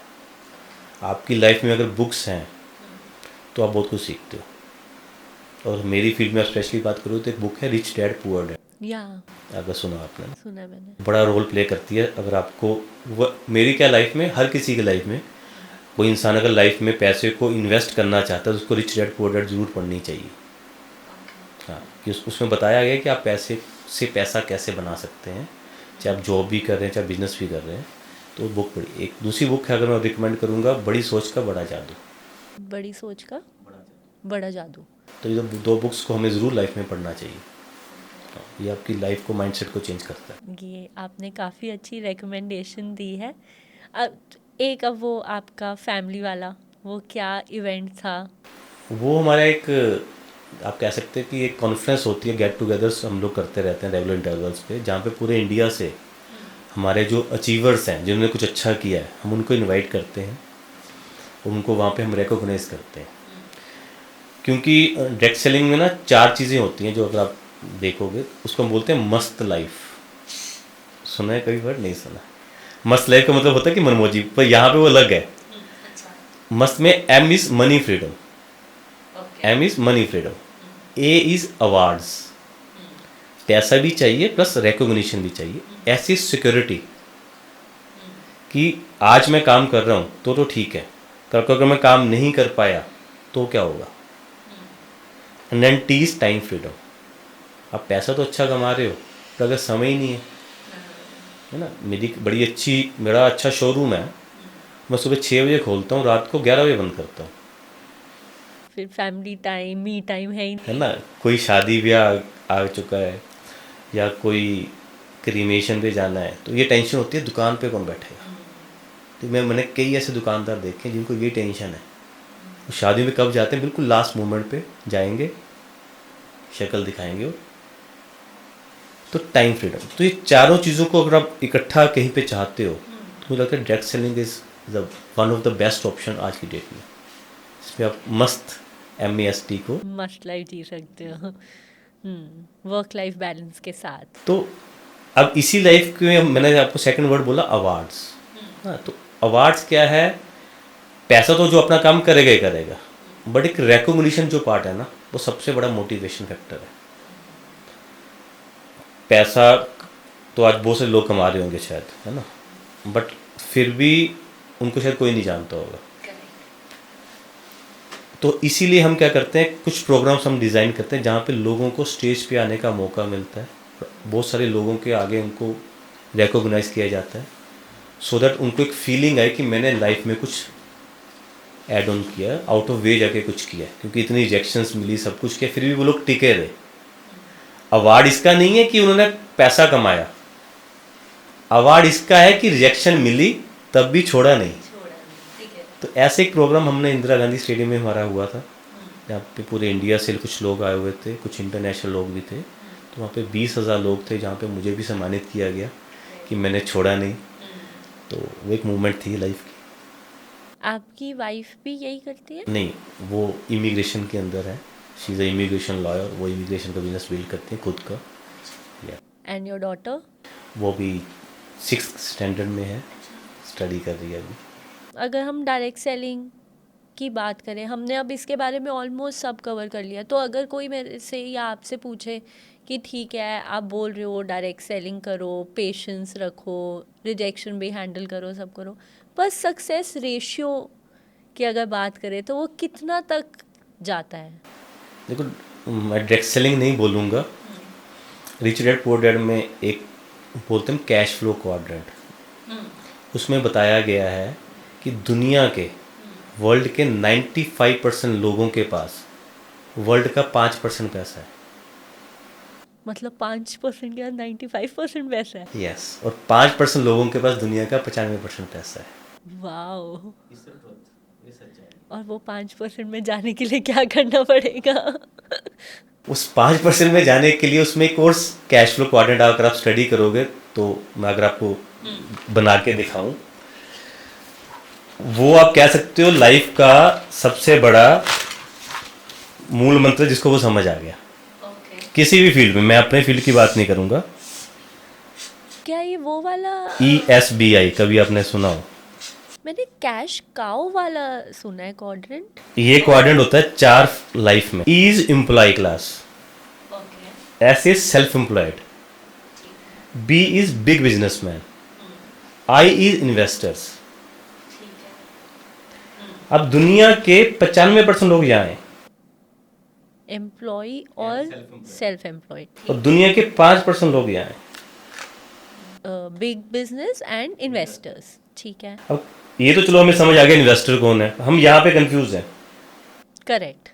कि सेल्फ एम्प्लॉयड कौन है और बिजनेसमैन कौन है। सेल्फ एम्प्लॉयड का हमारा कहने का मतलब है वो लोग जो एक इंडिविजुअल एफर्ट्स करते हैं, अपनी शॉप पे जाते हैं, फैक्ट्री में जाते हैं, वो इंडिविजुअल एफर्ट्स करते हैं। जो बिजनेसमैन है वो एक टीम वर्क बना के काम करता है। रिलायंस, अडानीज, वो खुद काम नहीं करते, लोग उनके लिए काम करते हैं। तो ये चारों पैरामीटर से होकर हम गुजरते हैं। अगर आप शुरुआत एम्प्लॉय से करते हैं तो मुझे लगता है उसके बाद आपको सेल्फ एम्प्लॉयड कैटेगरी में जाना चाहिए, कुछ अपना स्टार्टअप करना चाहिए। बहुत सारी अपॉर्चुनिटीज़ आज इंडिया में भी हो चुकी हैं ना। शार्क टैंक एक वन ऑफ द पार्ट है कि वो आपको हेल्प करते हैं। जब आप सेल्फ एम्प्लॉयड में आ गए, now you convert yourself into big business. फिर आप तीसरा स्टेप आप बिग बिजनेस कर सकते हैं, जहाँ पे आपको क्या करना है, टीम बनानी है। 4th इज आप बिजनेस भी बन गया, पैसा भी आ गया। अब 4th इज अब पैसा आपके लिए काम करेगा, दैट इज इन्वेस्टर, जिसमें आज बहुत सारे बड़े बिग शॉट्स वो खुद काम नहीं करते, आज पैसा उनके लिए काम करता है। अगर वर्ल्ड में आप सुनोगे, वारन बफे का आपने नाम सुना हो, हाँ सुना मैंने। तो खुद वो उनका पैसा उनके लिए काम कर रहा है, तो इन्वेस्टर कैटेगरी। तो ये चारों कैटेगरीज से होके आप लाइफ में गुजरते हैं। तो बिग बिजनेस और इन्वेस्टर्स में आके 95% पैसा अपने पास हो सकता है। यस, पर अब हम इस रेशियो को नहीं बदल, जैसे आपने बोला सक्सेस रेशियो, मैं और आप इसको नहीं बदल सकते। हम सिर्फ अपना बदल सकते हैं कि मुझे इस क्वाड्रेंट से उस तरफ जाना है, तो मुझे 95 में नहीं रहना, मुझे 5 में जाना है। तो यही सोच हमारी भी थी जब ये क्वाड्रेंट हमने भी पहली बार देखा। और ये इस बिजनेस की खासियत है, इसमें हम फाइनेंस की एजुकेशन सिखाते हैं डायरेक्ट सेलिंग में। उसमें क्या क्या? जिसमें जैसे सेम कैश फ्लो क्वाड्रेंट क्या होता है, टीम कैसे बनानी है, द बेस्ट पार्ट इज बिना पैसा लगाए टीम कैसे बनानी है। बाहर तो पैसा लगा के टीम बनानी है, यहाँ पे बिना पैसा लगाए टीम कैसे बनानी है, तो सब हम ये सिखाते हैं। और एक समय के बाद जब आपके पास एक अच्छा नेटवर्क बन जाता है, तब वो टीम काम करती है, और आप अगर काम नहीं भी करते तब भी वो पैसा आपके लिए जनरेट करते हैं। तो मैं रेशो की बात करूँगा तो 95 और 5 तो है ही है, तो हमें वो 5 में आना है, सिंपल सी बात है। 95 में नहीं रहना लाइफ में। तो ये तो मुझे लगता है वो काम करिए जो सुबह उठ के आपका मन करे। मैं बहुत सारे मेरे ऐसे दोस्त हैं जो सुबह उठ के मंडे को उनको बोला ऑफिस जाना है, ना भाई दिल नहीं करा, पर फिर भी जाना पड़ता है, पापी पेट का सवाल है। अगर सुबह उठ के आपका अपनी शॉप पे अपने ऑफिस में जाने का मन नहीं है तो इसका मतलब आप गलत डायरेक्शन में हो। सिंपल सी बात है। आप अब बताओ आपकी विवेक से विवेक यूथ आइकन की जर्नी, क्योंकि वो बहुत इंटरेस्टिंग साउंड करती है। ये तो मुझे भी खुद नहीं पता चला ये कब से विशेष से विवेक यूथ आइकन में कन्वर्ट हो गया। मुझे ये लगता है कि कहीं ना कहीं जब आप लोगों के लिए काम करते हैं, है ना, तो शायद ऐसे कुछ नाम आपके नाम के साथ जुड़ जाते हैं। क्योंकि कोविड के बाद बहुत सारा यूथ हमारे साथ आया था इस बिज़नेस में, तो तब हमने सोशल मीडिया को सीखना शुरू किया। उससे पहले हम भी सोशल मीडिया में इतने एक्टिव नहीं थे। तो वहाँ से जब यूथ हमारे साथ आना शुरू हुआ तो वहाँ से कहीं ना कहीं ये नाम जुड़ना शुरू हो गया। फिर उसके बाद जब हम इंस्टाग्राम पे गए, हम लोग फेसबुक पे गए, तो मैंने अपने नाम के साथ, अब आज भी अगर आप देखो विवेक यूथ आइकन ही चलता है वहाँ पे भी, है ना, चाहे वो यूट्यूब है कहीं पे भी है। हाँ, इतनी नॉलेज नहीं थी पर हमने उसको भी सीखा कि क्योंकि दिक्कत है ना, चेंज इज़ ओनली कांस्टेंट। अगर आप समय के साथ नहीं बदलोगे तो समय आपको बदल देगा। तो हमने देखा, आपको HMT घड़ी का पता होगा, याद होगा, अगर नहीं पता तो एक टाइम पे बहुत बड़ा नाम हुआ करता था, पर आज है ना वो एक और नाम है कोडेक, नोकिया, है ना, कैमरे हुआ करते थे, फिर फिएट गाड़ियाँ हुआ करती थी। ये क्या है कि ना, चेंज, समय के साथ चीज़ें चेंज हुई, पर जिसने नहीं चेंज किया वो ख़त्म हो जाता, वो पीछे नहीं रहता, वो ख़त्म हो जाता है। तो जब हमने भी ये देखा कि टेक्नोलॉजी का ज़माना आ रहा है, कोविड आ रहा है, तब हमने भी कहा कि ऑनलाइन चलते हैं। तो जब ऑनलाइन गए तो यूथ आया, यूथ मिला, तो यूथ को जब इंटरेक्ट किया तो जब इस फील्ड में क्या कि लोग आपको रिलेट कर लेते हैं फिर, है ना। और कहते हैं ना, और दूसरा क्या था कि बाय डिफ़ॉल्ट मुझे देख के लगता नहीं मेरी एज कितनी है, तो देख के त्वचा का पता नहीं लगता है ना। तो कुछ ऐसे डायलॉग जब मिले तो तब वहाँ से ये नाम जुड़ना शुरू हो गया। तो जब स्टेज पे कोई बुलाता था तो वो विवेक विशिष्ट नहीं बुलाता था, तो वो ऐसे ही बुलाते थे कि लाखों दिलों की धड़कन यूथ आइकॉन। तो वहाँ से ये नाम जुड़ता जुड़ता जुड़ता आज, तो मैं यूथ से शायद ऊपर चला गया, फिर भी नाम वही है। तो विवेक यूथ आइकन का नाम आज चलता है। और मुझे तो एक ही चीज़ समझ आती है, देखो हमने अपना रोल प्ले किया इस फील्ड में। एक ही चीज़ है, अगर आप लोगों के लिए काम करेंगे तो लोग आपके लिए काम करेंगे, सिंपल।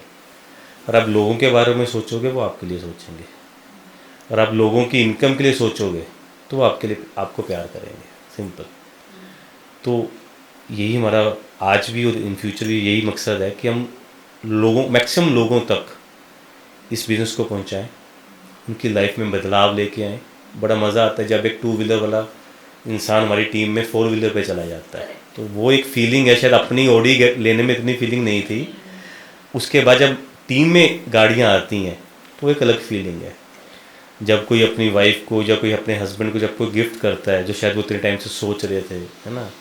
मुझे याद है कई बार एक हाउसवाइफ कई सालों से वॉशिंग मशीन का सोच रही थी, वो नहीं बदल पा रही थी, तो वो वॉशिंग मशीन जब हमने बदलवाई कि भाई साइड हसल से आप इसको बदलो, तो वो एक अलग ही खुशी होती है घर में, है ना। तो एक छोटी छोटी फीलिंग जब आप लोगों की लाइफ में लेके आते हैं तो मुझे लगता है ऐसे नाम तो उसके आगे कुछ भी नहीं है, तो ये जुड़ जाते हैं ये ऐसे नाम। बट प्राउड फीलिंग तो बहुत है। प्राउड फीलिंग है, पर मेरा मानना है कि इसको दिमाग में नहीं लेके आना चाहिए। लोग मरते कहाँ हैं, जब वो सक्सेस को दिमाग में बिठा लेते हैं। तो सक्सेस को कभी दिमाग में मत बिठाइए, ठीक है। सक्सेस पार्ट ऑफ जर्नी था, आ गई, ओके, बस दैट्स इट।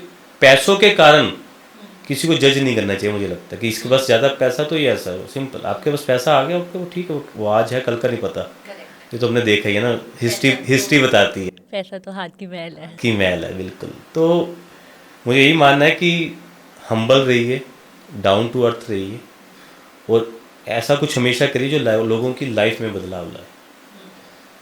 तो सक्सेस आपकी हमेशा आपके साथ रहेगी और आप हमेशा ऊपर ही रहेंगे, टॉप पे रहेंगे। आपने जॉब भी करी है काफ़ी साल, अब आप बिजनेस भी कर रहे हो, तो अगर जो एक पता नहीं कितने सालों से चल रहा है जॉब वर्सेस बिजनेस, आपके हिसाब से क्या बेटर है, या लोगों को क्या करना चाहिए, या किसके क्या फ़ायदे क्या नुकसान है? अगर मैं बात करूँ, बड़ा ना एक ट्रिकी सा क्वेश्चन है, क्योंकि पर्सन टू पर्सन ये वेरी करता है। देखिए, हर इंसान बिजनेस भी नहीं कर सकता, ये भी सच्चाई है। बट हाँ, जिसके सपने हैं, जो कुछ बड़ा करना चाहता है, वो जॉब में पॉसिबल नहीं है। जॉब में एक लिमिटेशन है। जॉब आपकी एक एक्टिव इनकम है। जब तक आप भागोगे, काम करोगे, तब तक पैसा आएगा। जिस दिन आपने काम करना बंद कर दिया, यानी कि आपको पूरी ज़िंदगी परफॉर्म करना पड़ेगा जॉब में।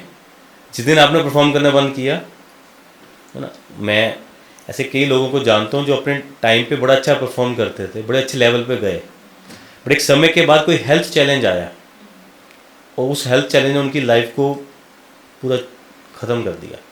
आज वो माइनस में चले गए, बैंकरप्ट हो गए, कई दुकानें ऐसी बंद हुई हमारी, है ना। तो ये चैलेंजेस हैं एक्टिव इनकम के जॉब में। बट हाँ, अगर मैं बिजनेस में बात करूँ तो बिजनेस में सबसे बड़ा चैलेंज आता है, वो आता है कि आपको स्टार्टअप इनकम। पहले दिन से पैसा नहीं आएगा। बिजनेस पैसा मांगता है शुरू में। आज आप बोलो जी मुझे शोरूम बनाना है, तो पहले वो पैसा मांगेगा। यू हैव इनफ मनी कि आप बिजनेस स्टार्ट कर पाओ, तो वो एक सबसे बड़ा चैलेंज है बिजनेस में।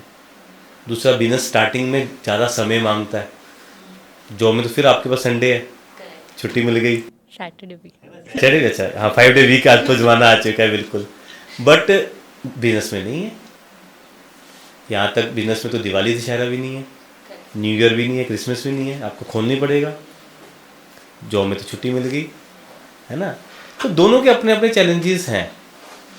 बट मेरा मानना है कि अगर आपके सपने बड़े हैं, आप लाइफ में कुछ बड़ा करना चाहते हैं, तो किसी एक चीज़ पे स्ट्रिक्ट नहीं होना चाहिए, आपको आगे बढ़ना चाहिए। अगर आपको लगता है जॉब जो है आपको मज़ा, जैसे मैंने आपको पहले बताया कि अगर सुबह उठ के आपका मन नहीं कर रहा जॉब पे जाने के लिए, तो इसका मतलब वो आपके मतलब का नहीं है। सिंपल। तो आपको कुछ और करना चाहिए। तो सुबह उठ के आपको दुकान पे जाने का मन नहीं कर रहा, फैक्ट्री में जाने का मन नहीं कर रहा, क्लिनिक में जाने का मन नहीं कर रहा, आप कोर्ट में जाने का मन नहीं कर रहा, आप एडवोकेट हो, आपका मन नहीं कर रहा मैं कि भाई मैं जज के सामने जाके 1 घंटा केस लड़ूँ, तो इसका मतलब वो आपके मतलब का नहीं है। तो यू शुड डू, आपको कुछ और करना चाहिए। आप कुछ स्टार्टअप कर सकते हैं। मैंने ऐसे कई लोगों को जानता हूँ जिनका पुराना प्रोफेशन अलग था, आज वो कुछ और कर रहे हैं। ऐसे बहुत सारे एग्जांपल्स हैं मार्केट में, है ना। तो वो काम करिए जिसमें आपको मज़ा आए। तो हाँ, स्टार्टिंग जॉब से हो सकती है। जब आपके पास पैसा नहीं है, start your career with job. कुछ समय के बाद अगर आपको लगता है आपको कुछ करना है, आप डिवर्ट करिए अपने आप को बिजनेस में। पैसा भी नहीं है, then direct selling is the best option. कि अगर आपके पास पैसा नहीं है और आप बिजनेस करना चाहते हैं, तो मेरे ख्याल से डायरेक्ट सेलिंग से ऊपर कुछ नहीं है। क्योंकि इसमें पैसा नहीं लगेगा, आपकी मेहनत लगेगी, टाइम लगेगा, वो आपके पास है। और आप मेहनत करने को तैयार हैं, समय देने को तैयार हैं, तो बिना पैसा लगाए आप एक अच्छा बिजनेस क्रिएट कर सकते हैं, एक अच्छी टर्नओवर क्रिएट कर सकते हैं। जब टर्नओवर क्रिएट होगी तो आपकी इनकम सोर्स बनेगा। तो जब आपके पास इनकम आनी शुरू होगी, पैसा आना शुरू हो गया, फिर आप कोई भी अपना स्टार्टअप कर सकते हैं। आप अपना क्लोथिंग का स्टार्टअप कर सकते हैं, आप अपना सैलून का स्टार्टअप कर सकते हैं, या कुछ और बड़ा सेटअप बना सकते हैं। तो मेरा मानना यही है, गलत कुछ भी नहीं है, बस एक जगह पे टिके रहना वो गलत है। तो हमें चलते रहना चाहिए, चेंज होते रहना चाहिए विद टाइम। विद टाइम, समय के साथ। ठीक है। टेक्नोलॉजी बहुत बढ़िया है, आपने तो पूरा चेंज देखा होगा टेक्नोलॉजी का। आजकल एआई है, ऑटोमेशन है, जिसने बहुत सारे जॉब्स को तो रिडंडेंट ही कर दिया है।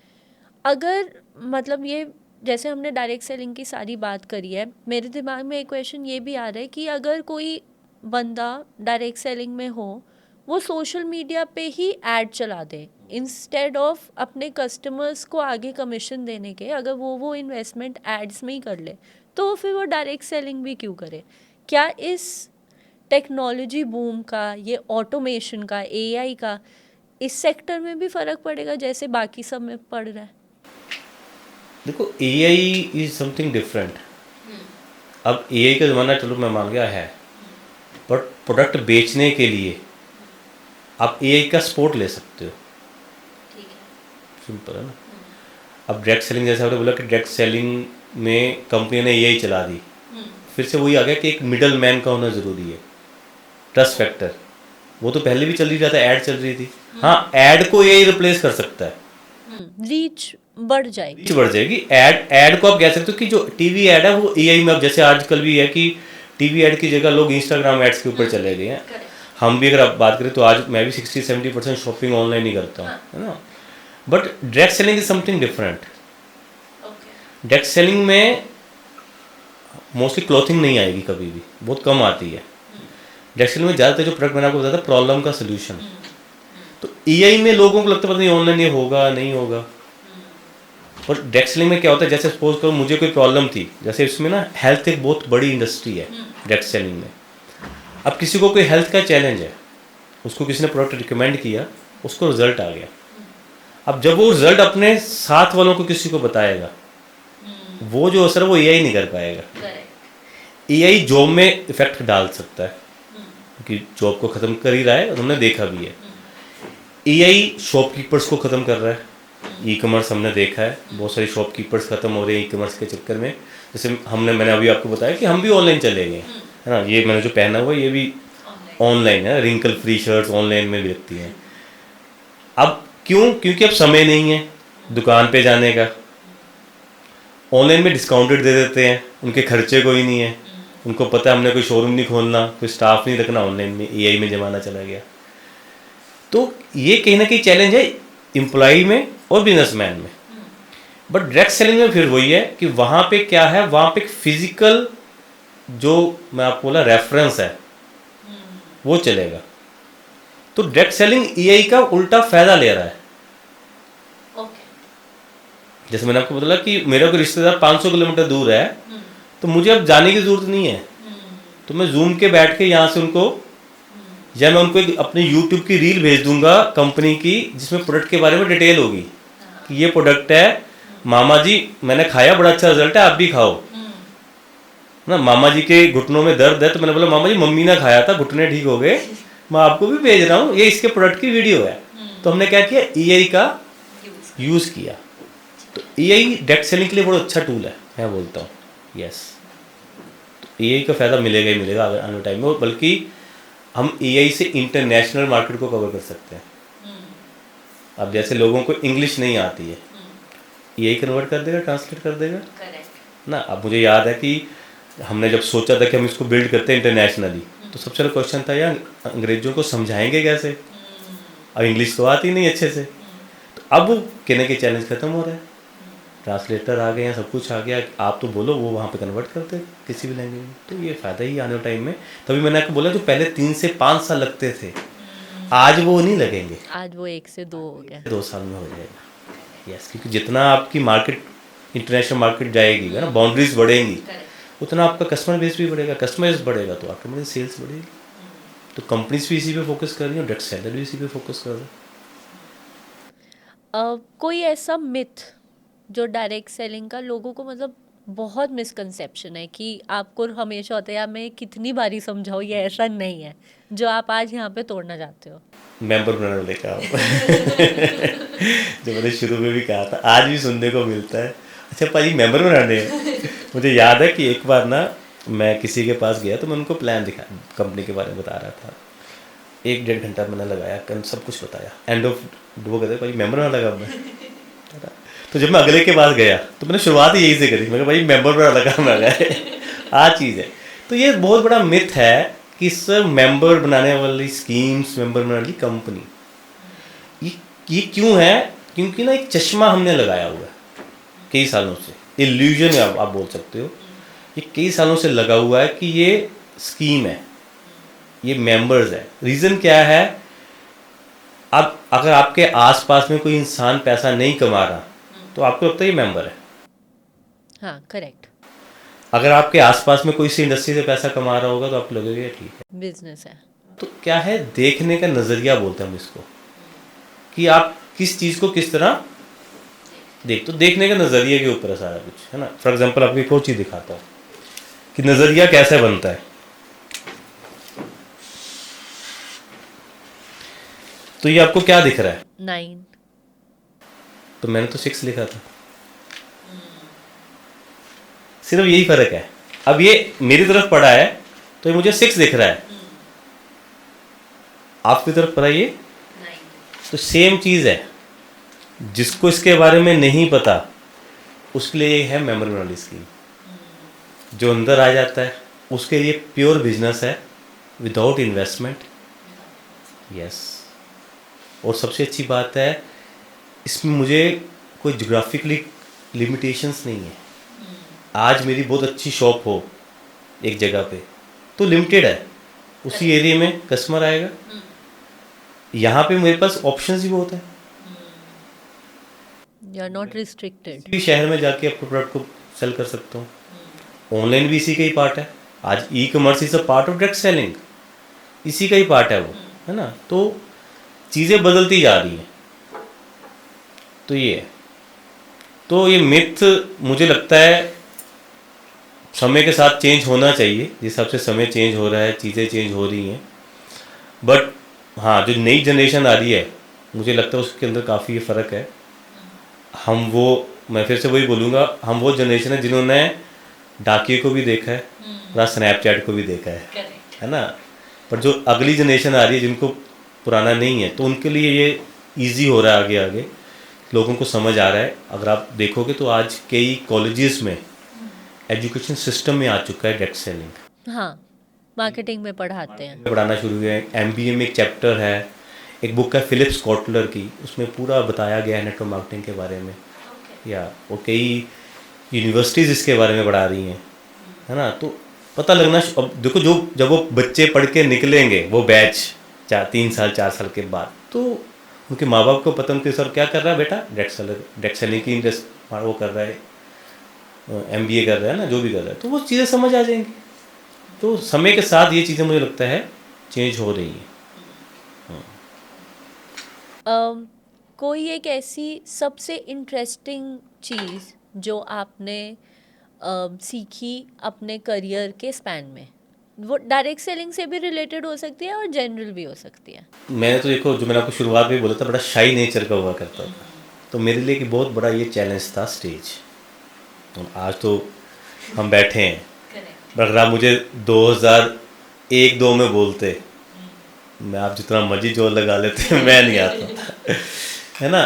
तो मुझे लगता है इस इंडस्ट्री ने जो मुझे सबसे अच्छा दिया, मुझे इन्होंने यही दिया कि कम्युनिकेशन स्किल्स आप कह सकते हैं, पर्सनैलिटी डेवलपमेंट आप कह सकते हैं, आप कह सकते हैं कि मेरा जो शाई नेचर था उसको इसने कहीं ना कहीं मुझे हेल्प करी उससे निकलने की। और सेल्स एंड मार्केटिंग में शाई नेचर वाला इंसान कभी कामयाब नहीं हो सकता है ना। तो दूसरा फ्लेक्सिबिलिटी, और लास्ट में एक चीज़ बोलूँगा, इस बिज़नेस ने पेशेंस करना सिखाया, कामनेस जिसको बोलते हैं ना। और वो कामनेस सिर्फ मुझे बिजनेस में नहीं, मुझे घर में भी हेल्प करती है। जैसे बाय नेचर मैं बोलूँ तो मेरे अंदर गुस्सा है, जो एज पर माई, है ना, आप कह सकते हो मेरी जो नेचर है या जिस हिसाब से मेरी वो है चीज़ें हैं। अब वो गुस्से को कंट्रोल करना जो सिखाया, उस इंडस्ट्री ने सिखाया कैसे। अब सामने वाला जो आपको पता है, सामने एक शख्स बैठा है और आप कमा रहे, सपोज फॉर एग्जाम्पल लेता हूँ कि आपकी इनकम है 2 लाख रुपया, और सामने वाला कमा रहा है 20,000 रुपया, वो केवल वो भी आपको ऐसे डायलॉग मार जाता था ना। और बाहर ऑडी खड़ी है, उन्हें प्लान दिखा रहा हूँ, सपोज मैं ऑडी लेके गया हूँ किसी के घर, वो कह रहा है सामने वाला 20,000 कमाने वाला, भाई कुछ नहीं रखा है कम्मा च। ये डायलॉग हमें मिलते थे, भाई कुछ नहीं रखा, वेले लोग का काम है। अब उस टाइम पे आप सोचो, एक दिल तो कर, अगर मैं पुराना विवेक होता तो वो पिट चुका होता। क्योंकि होता है, कई लड़ाइयाँ हो चुकी होती, बस इसी इंडस्ट्री ने सिखाया। अब हमें वहाँ पे गुस्सा नहीं आता, अब हमें वहाँ पे दया आती है कि भगवान ने इसकी ज़िंदगी में एक अपॉर्चुनिटी भेजी, तो इसको समझ नहीं आ रही। अब हमें दया आती है कि यार इसको समझ क्यों नहीं आ रही, अब गुस्सा नहीं आ रहा।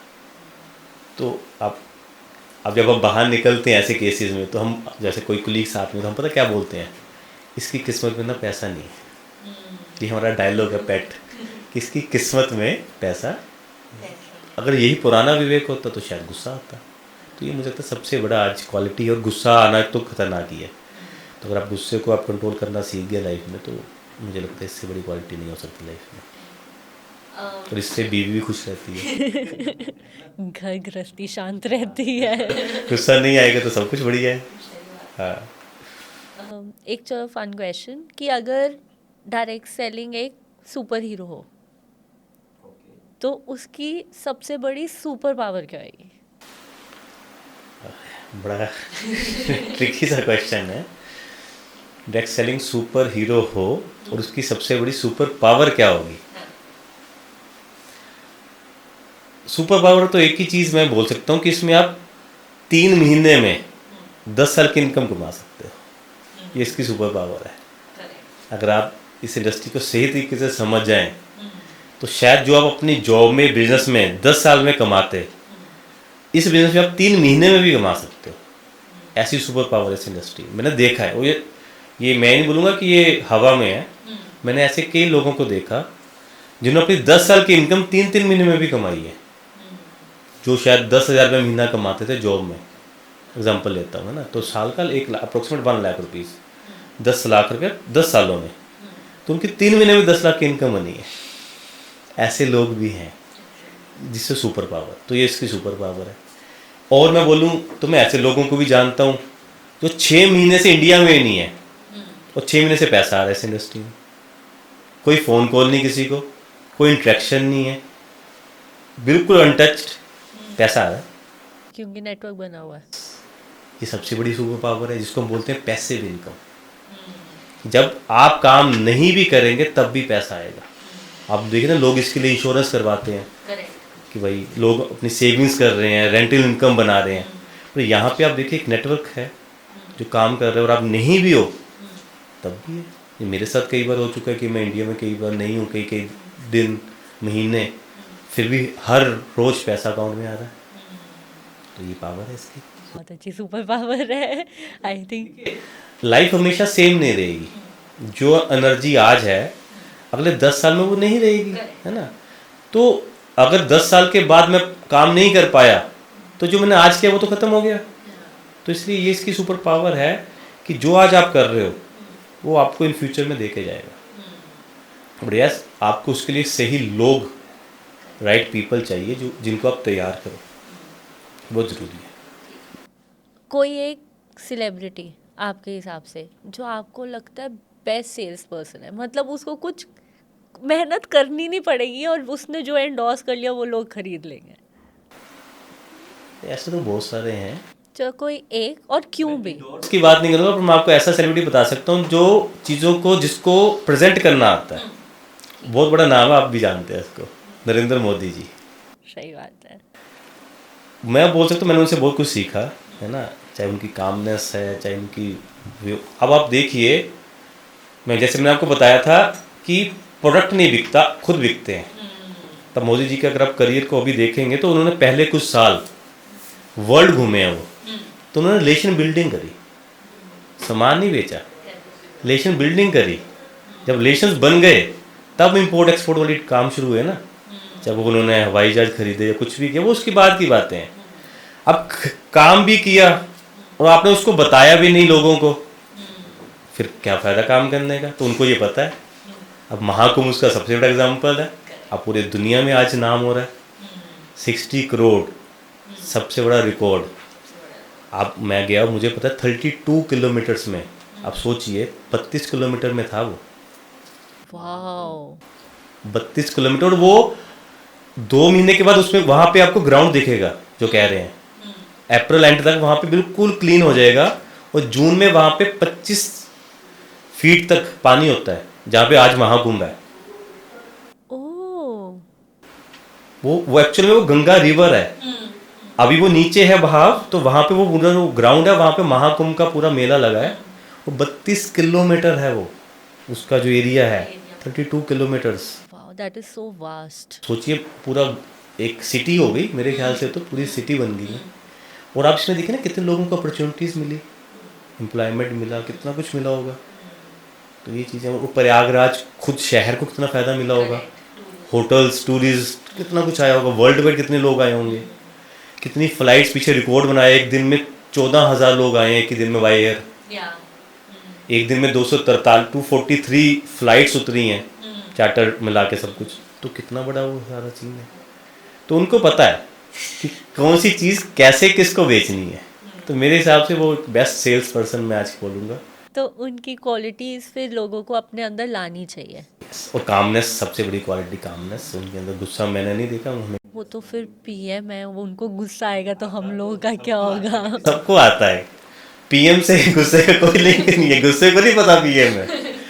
ये तो आपके अंदर है। उसके लिए वही मेडिटेशंस, बुक्स, ये चीज़ें आपको हेल्प करती योगा करते हैं वो तो। है। मेडिटेशन करता है, सब कुछ करता है। करेक्ट। आपकी कोई फेवरेट कोट जिसको you can swear by it, कि अगर कभी कुछ भी दिक्कत है या कुछ समझ नहीं आ रहा, डीमोटिवेट हो रहे हो, कुछ हो रहे हो, कोई ऐसी कोट जो आपको फिर कहते हैं नहीं यार चल अब करना है। डिमोटिवेशन के ऊपर हाँ, डीमोटिवेशन, या जब आप ऐसे हो कि नहीं हो ही नहीं सकता अब, तो जो आपको वो एक ज़ील देती है कि नहीं हमें करना है। देखो, दो चीज़ें मैं हमेशा, जो मेरा पर्सनल भी है, पहली मैं चीज़ बोलता हूँ हमेशा लाइफ में, जो होता है अच्छे के लिए होता है। ये मेरा पहला जो मेरा है, आई एग्री। सुना है। एक और है जो किसी ने नहीं सुना, जो मेरा खुद का है, वक्त को वक्त दो। वक्त को वक्त दो, समय निकल जाएगा। Time heals. निकल जाएगा। अगर अच्छा टाइम था, आज बुरा है, तो बुरा भी नहीं रहेगा। तो वक्त को भी वक्त चाहिए निकलने में, तो वक्त को वक्त दो। तो मैं सभी से कहना चाहूँगा कि जब भी मुश्किल चीज़ें आएँ तो हैव पेशेंस, समय को समय दीजिए, निकल जाएगा। मेरे पास तो इसकी लिस्ट है जो मैं नेक्स्ट क्वेश्चन पूछने लगी हूँ, पर मैं आपसे एक ऐसा इंसिडेंट पूछूंगी। अगर आप एक थर्ड पर्सन हो और आपको विवेक वशिष्ठ को किसी काम के लिए पैट ऑन द बैक देनी हो, तो वो कौन सा इंसिडेंट होगा? आपकी बातें सुन के मेरे पास तो पूरी लिस्ट है। पूरे मुंह मिट्ठू वाली बात होगी। चलो, पर एक भी जब आपको हुआ कि हाँ यार ये कर लिया, ये बहुत मुश्किल था पर ये कर लिया। देखो, ऐसे तो बहुत सारी चीज़ें इसमें आपको बताया कि फैमिली के साथ स्टेजेस पे है ना। बट हाँ, एक चीज़ जो मैं शेयर करना चाहूँगा कि जब कोविड का टाइम था, है ना, कोविड के टाइम पे मुझे याद है मदर एडमिट हुए थे हॉस्पिटल में।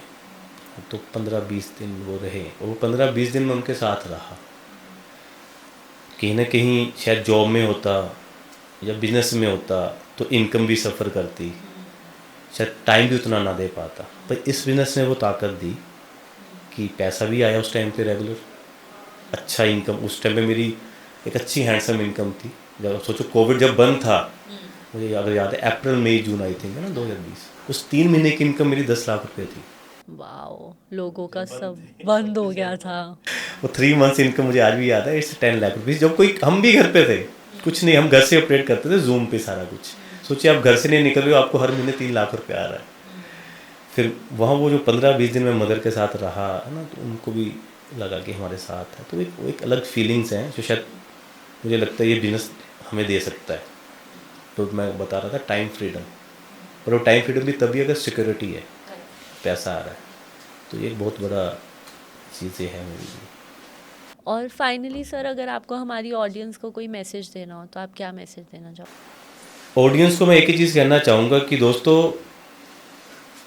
भगवान ने एक ज़िंदगी दी है। वो कहते हैं 84 लाख जोनियों के बाद जन्म होता है ना। शायद हम कुछ और भी बन सकते थे, कोई जानवर भी बन सकते थे। तो भगवान ने हमें इंसान बनाया। तो हमारी सबसे बड़ी ताकत है हमारा माइंडसेट। तो मैं आप सबको एक ही बोलूँगा कि अपने माइंडसेट के ऊपर काम कीजिए, पॉजिटिव माइंडसेट के साथ काम कीजिए। हर चीज़ को देने के 2 पहलू हैं, एक सही एक गलत। ये हमारे ऊपर हमने क्या देखना है। तो मैं आप सबको एक चीज़ दोस्तों कहना चाहूँगा, हमेशा सोल्यूशन के ऊपर जाइए, प्रॉब्लम के ऊपर मत जाइए। हर प्रॉब्लम का सोल्यूशन है। कभी भी लाइफ में चैलेंज आए तो ये सोचिए मैं इससे निकलूं कैसे, ये मत सोचिए कि ये चैलेंज आ गया लाइफ में। तो पॉजिटिव माइंडसेट के साथ आप कुछ भी करोगे, चाहे आप स्टूडेंट हो, आप हाउसवाइफ हो, बिजनेसमैन हो, आप कुछ भी हो, अगर आप पॉजिटिव माइंडसेट के साथ करोगे तो मुझे नहीं लगता लाइफ में कोई भी चीज़ आपको रोक सकती है आगे बढ़ने से। और rejection is a part of life, challenge is a part of life. और मैंने सुना है भगवान उसी को चैलेंज देता है जिसमें क्षमता होती है उस चैलेंज को एक्सेप्ट करने की। तो चैलेंजेस को फेस कीजिए, आगे बढ़िए और लाइफ में तरक्की कीजिए। All the best. Thank you. Thank you sir, अपना टाइम निकाल के यहाँ आने के लिए। और हमें बहुत अच्छा लगा कि आप हमारे साथ जुड़े। आपको कैसा लगा, आपका एक्सपीरियंस कैसा रहा? मैं तो एक ही चीज़ कहना चाहूँगा, आज हम नेशनल हैं, कल को हम ऐसे पोर्ट करें इंटरनेशनल में करें। सही बात है। वो इसके all the best wishes. Thank you. और आज आपने मुझे इनवाइट किया, कल लोग आपको इसके लिए बोले कि मैडम हमें भी ऐसा पॉडकास्ट करना है, हमें प्लीज़, और आपके पास लाइनें लगी हों कि आप लोगों को समय दीजिए कि मुझे अभी नहीं, 1 महीने के बाद आपका समय आएगा जी, अगर आपको हमारे पॉडकास्ट में आए। Thank you so much. All the best for your future. Thank अगर आपको भी एपिसोड पसंद हुआ तो please share, like and subscribe. और आप हमें कमेंट्स में बता सकते हैं कि आप और क्या देखना चाहेंगे। चीयर्स।